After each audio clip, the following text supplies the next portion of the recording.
Hi, ഇന്ന് നമുക്കൊരു നാടൻ മാമ്പഴ പുളിശ്ശേരിയുടെ റെസിപ്പി നോക്കാം. ഒരു അര ടീസ്പൂൺ ഉപ്പ് ചേർക്കാം, ഒരു 1/4 ടീസ്പൂൺ മഞ്ഞൾപ്പൊടി, ഒരു അര ടീസ്പൂൺ മുളക് പൊടി, ഒരു 1.5 ടീസ്പൂൺ ശർക്കര പൊടിച്ചത്. ഇതിലേക്ക് ആവശ്യത്തിനുള്ള വെള്ളം കൂടി ഒഴിച്ച് നന്നായിട്ടൊന്ന് മിക്സ് ചെയ്ത് കൊടുക്കാം. ഇതിലേക്ക് വേണ്ട അരപ്പൊന്ന് തയ്യാറാക്കാം.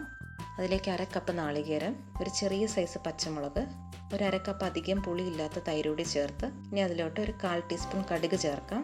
ഇനി ഇത് മാങ്ങാക്കൂട്ടിലോട്ട് ഒഴിക്കാം.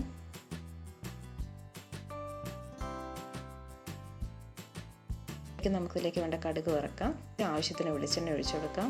ഒരു 1/2 ടീസ്പൂൺ കടുക് പൊട്ടി തുടങ്ങുമ്പോഴേക്കും നമുക്ക് ഉലുവ ചേർക്കാം.